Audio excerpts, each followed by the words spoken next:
a magia do futebol. Somos diferentes, mas torcer nos faz parecidos. Não importa se você assiste com a camisa da sorte, no bar com amigos ou em casa na poltrona. Preparou, vai bater, é gol!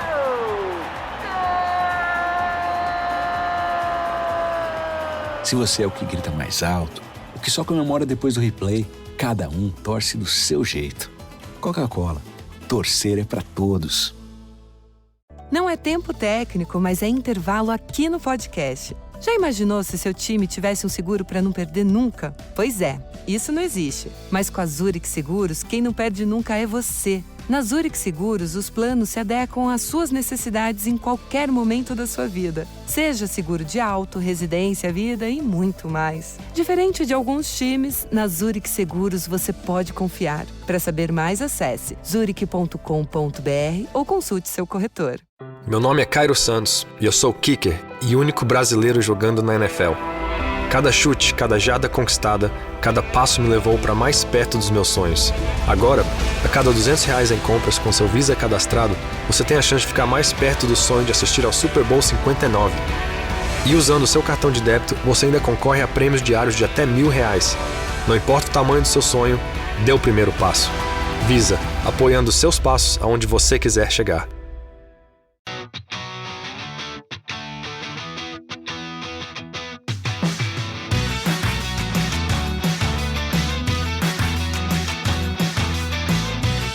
Welcome back to Rams Up, your favorite LA Rams podcast.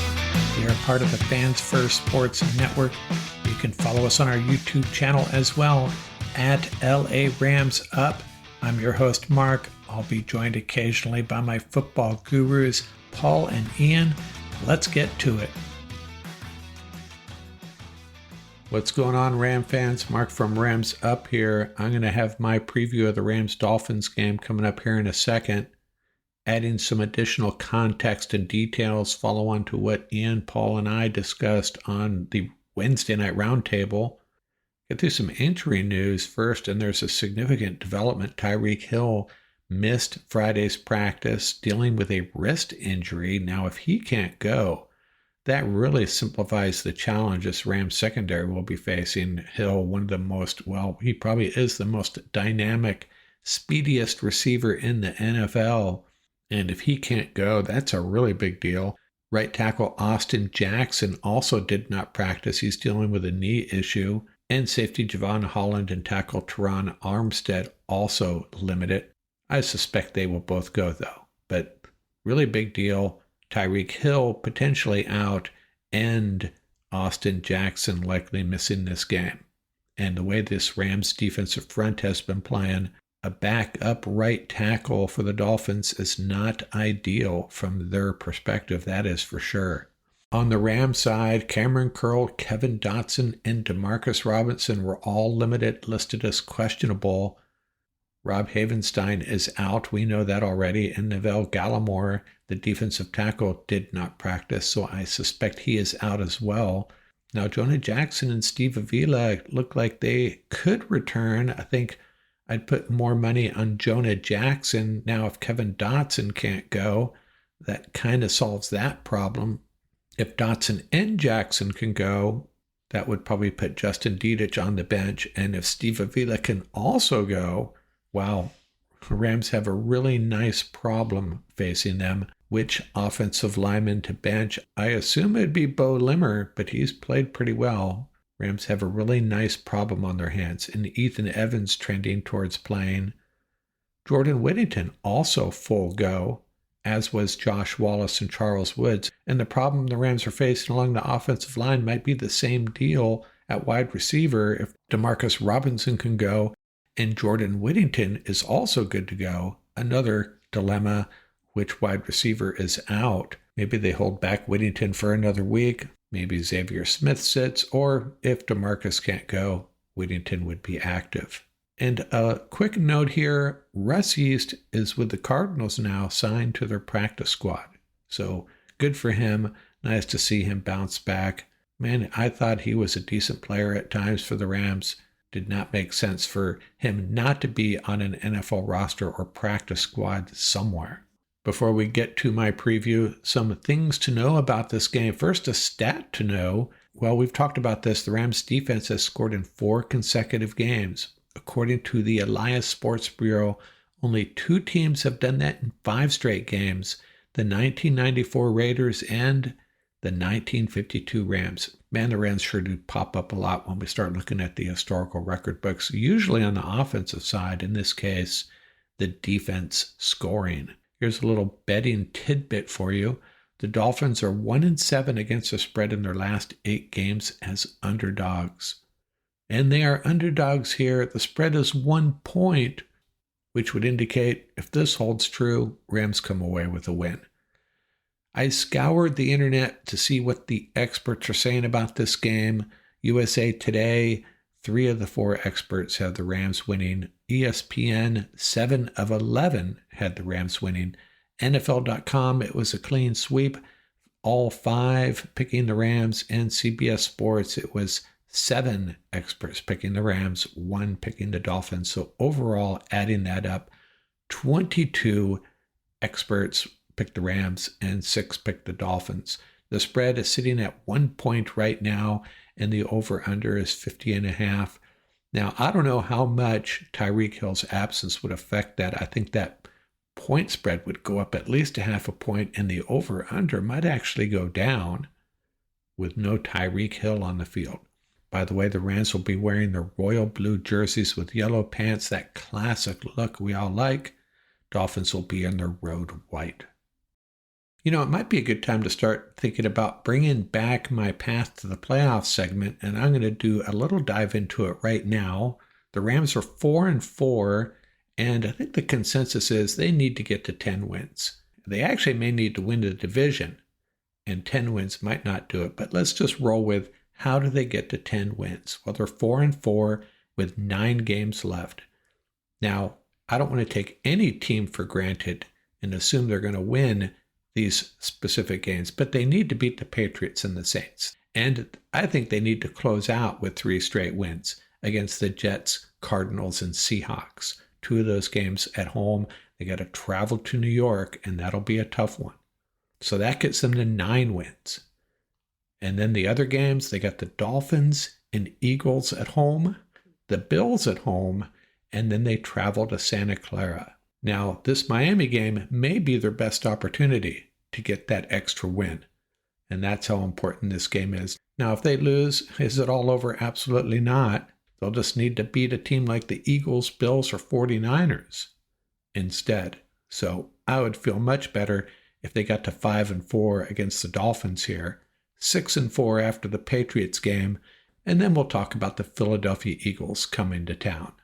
Before we move on, hey, number 75 is pretty iconic in Rams history. Deacon Jones, I've talked about him. I've also talked about Irv Pankey, another player who wore number 75. Another Irv Eatman, also wore number 75, but I'm going to talk real quickly about a guy I had forgotten about. I just plain don't remember him, but he had a pretty darn good career. John Williams, who played offensive tackle out of the University of Minnesota, played 8 years for the Rams from 1972 through 1979, and actually played in 3 Super Bowls, 2 for the Baltimore Colts before he moved on to the Rams, and then he played in that 1979 Super Bowl for the Rams. So John Williams, another number 75 for our Los Angeles Rams. Back in a second with my preview of this Monday Night Football game.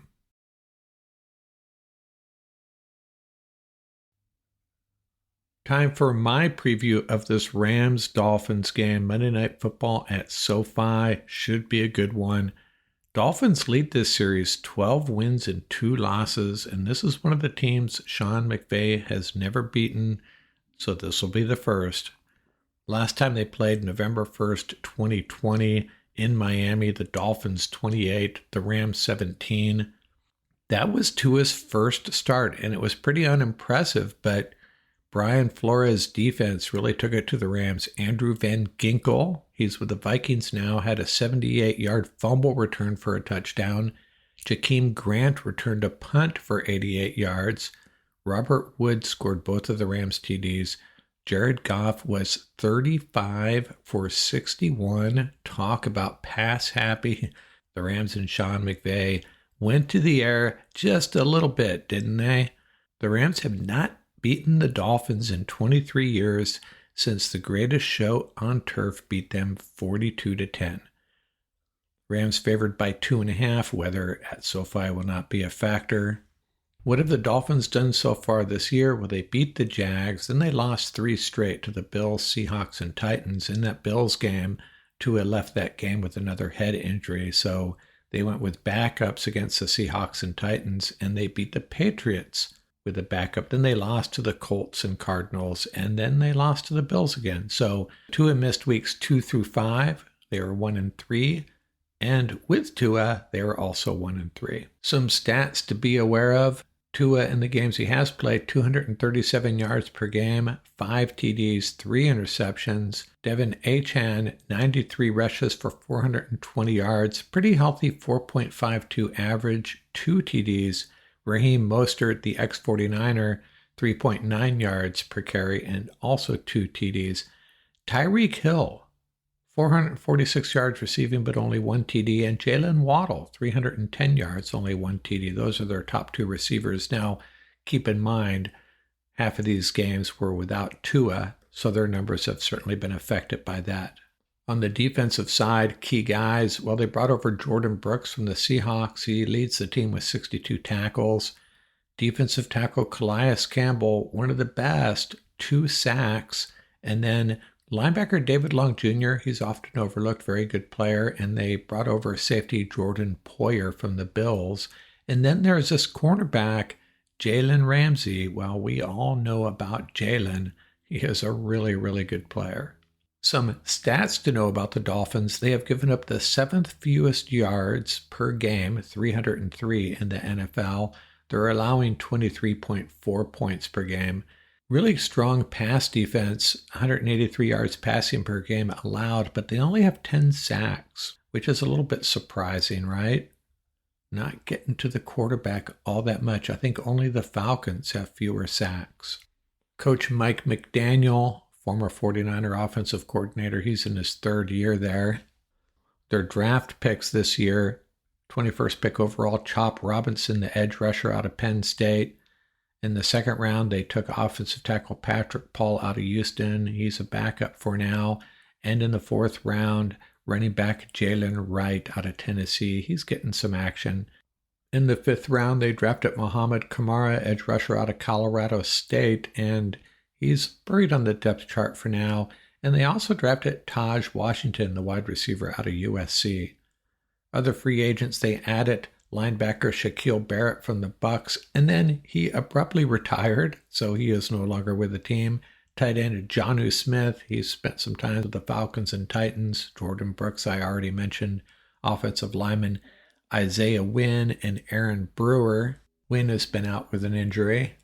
And they also signed Kendall Fuller, cornerback. He's playing opposite of Jalen Ramsey. And the Rams SoCal connections, well, we already mentioned Ramsey, and OBJ is on their roster as well. And what are my fearsome 4 keys to the game? Well, you know what? I've been sounding like a broken record. Play fundamental football. Don't give up any giant splash plays. No big breakdowns on defense. Don't turn the ball over in the red zone, theirs or ours. I'm going to limit this to 2 things. 1, we need to run the damn ball. Ian and Paul have been hammering this home, and in this game, it's especially true. Pretty tough defense to pass the ball on. We need to establish the run it down their throat, get Kyron going early in the game, take control of this game, and that'll open up stuff for the passing game, obviously. We all know how it works. And the second thing we need to do is don't let Tyreke go hog wild or Jalen Waddle, either one of them. How many receivers have torched us? Another one, JSN, last week. And these are dangerous receivers.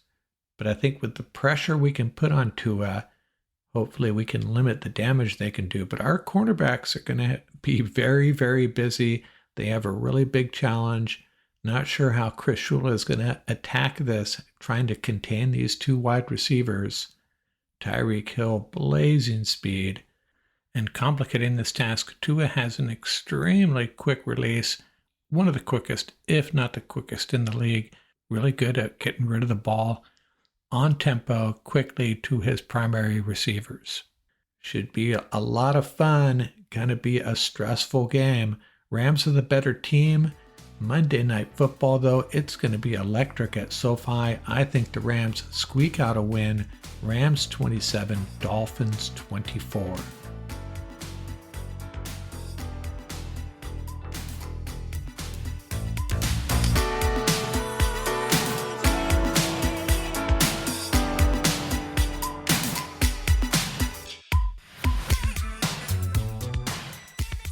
That's going to do it for this episode. Remember, you can reach us at ramsuppodcast@gmail.com. And don't forget about our YouTube channel. Our handle is at laramsup.com. Till next time, keep the horns up, stay safe, and have fun out there.